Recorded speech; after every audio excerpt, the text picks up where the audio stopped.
AP వ్యాప్తంగా 13 రోజులుగా అంగన్వాడీ కార్యకర్తలు ధర్నాలు నిరసన చేస్తున్నారు. వీరి సమ్మె కారణంగా అంగన్వాడీ స్కూల్స్లో సేవలు పొందుతున్న ప్రెగ్నెన్సీ మహిళలు, చిన్నపిల్లలు ఎన్నో ఇబ్బందులు పడుతున్నారు. శ్రీకాకుళం అంగన్వాడీ సెంటర్ నుండి మహిళలతో మా ప్రతినిధి మరింత సమాచారం అందిస్తారు. రాష్ట్ర వ్యాప్తంగా అంగన్వాడీ టీచర్లు అంగన్వాడీ విధులను బహిష్కరించి వాళ్ళ వేతనాల కోసము వాళ్ళ డిమాండ్లు పరిష్కరించడం కోసం ధర్నాలు రాస్తారోకులు అయితే చేపడుతున్నారు. అయితే ముఖ్యంగా మనం చూసుకుంటే అంగన్వాడీ టీచర్లు ఈ ధర్నాలు చేయడం విధులు నిర్వర్తించడానికి రాకపోవడం అయినప్పటికీ కూడాను ముఖ్యంగా దానికి సంబంధించి ఏదైతే అంగన్వాడీ టీచర్లు పిల్లలు కానీ బాలింతలు కానీ లేకపోతే గర్భిణీలు కానీ వారు ముఖ్యంగా లాస్ అవుతామని చెప్తున్నారు. ఏదైతే అంగన్వాడీ టీచర్లు 13 రోజులుగా అంగన్వాడీలు తెరుచుకుపోవడం వల్ల సచివాలయానికి అయితే అంగన్వాడీ టీచర్లకు సంబంధించిన బాధ్యతలతో ఒప్పజెప్పారు.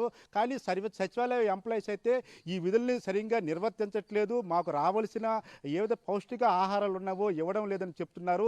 అంగన్వాడీ టీచర్లు ధర్నాలు చేయడం అనేది వాళ్ళ వ్యక్తిగత విషయం అయినప్పుడు కూడా అల్టిమేట్గా ఏదైతే దీనికి సంబంధించి అంగన్వాడీ స్కూల్స్ అంటే పేద మధ్యతరగతి పిల్లలే ఈ స్కూల్స్కి వచ్చే పరిస్థితి ఉంది. వాళ్ళకి రక్తహీనత లాంటి లోపాలు ఉన్న వాళ్ళకి జనరల్గా మీ పిల్లలు మీ మీ మీ మీ తర్వాత అంగన్వాడీ టీచర్నే తల్లిగా భావిస్తారు. ఇప్పుడు పిల్లలు కూడా అంగన్వాడీ టీచర్ స్కూల్కి రావట్లేదని అల్లర్లు చేయడం కానీ ఇలాంటివి ఏమైనా తినే పదార్థాలు తినే విషయంలో కూడా ఏమైనా అల్లరి చేస్తున్నారా?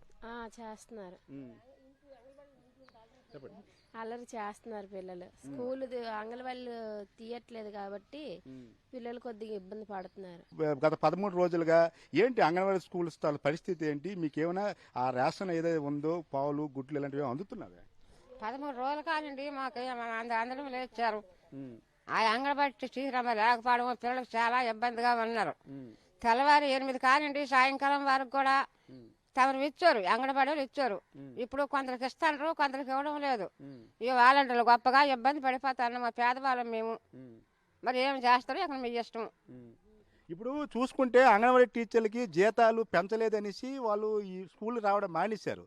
అంగన్వాడీ టీచర్లు నిజంగా కష్టపడుతున్నారా? వాళ్ళ జీతాలు పెంచాలంటారా? చెప్పండి అమ్మా, మీరు గర్భిణీ ఉన్నారు, ఇప్పుడు 13 రోజులుగా మీకు అందవలసిన సామాన్లు గట్రా అందుతున్నారు? ఏం లేదండి. గుడ్లు పాలు అయితే మాకు మొన్న ఇచ్చారు. గుడ్లు ఇప్పటి వరకు అయితే పాలు అయితే అందలేదు.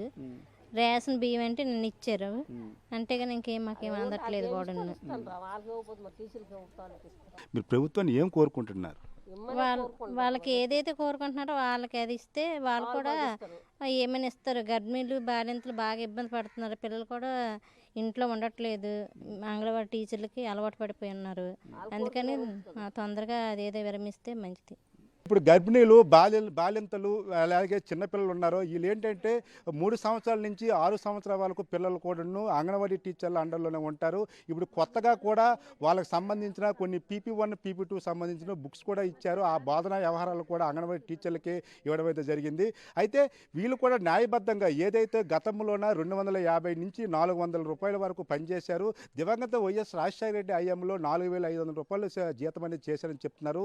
తర్వాత వచ్చిన ప్రభుత్వం చంద్రబాబు నాయుడు ప్రభుత్వం హయాంలో కూడాను 10,500 వరకు వీళ్ళ జీతం అయితే ఏదైతే ఉందో అది వచ్చిందని చెప్తున్నారు. తర్వాత ఇప్పుడు ఏదైనప్పటికీ కూడా అల్టిమేట్గా అంగన్వాడీలకును ప్రభుత్వం మధ్యన ఏదైతే ఈ డిమాండ్ల విషయంలో సమ్మె అయితే జరుగుతుందో పిల్లలు చిన్నపిల్లలు అవుతాయండి, తల్లులు అవుతాయండి, బాలింతలు అవుతాయి, గర్భిణులు అయితే మాత్రం తీవ్రంగా లాస్ అవుతున్నాము. తాము అందవలసినవి అయితే అందట్లేదని చెప్తున్నారు. సచివాలయం వారు తెలిసినప్పటికి కూడా ప్రాపర్గా వాళ్ళు ఏమి ఇవ్వట్లేదని చెప్తున్నారు. అయితే ఏదైనప్పటికీ కూడా ఈ అంగన్వాడీలకు సంబంధించి నిరుపేద పిల్లలు మాత్రమే అంగన్వాడీకి వస్తారు. ఇది ప్రభుత్వాలు అయితే గుర్తించుకోవాలి. వాళ్ళకి న్యాయం జరిగే విధంగా ఏదైతే అంగన్వాడీలతో వాళ్ళకి సంబంధించిన డిమాండ్ల విషయంలోన మంత్రులు అయితేమి ముఖ్యమంత్రి ఏమి చర్చలు చేసి వేగంగా ఈ సమస్యను తెరదించాలని మాత్రం కోరుకుంటున్నారు. కెమెరా పర్సన్ భాస్కర్తో రాము, BRK న్యూస్, శ్రీకాకుళం.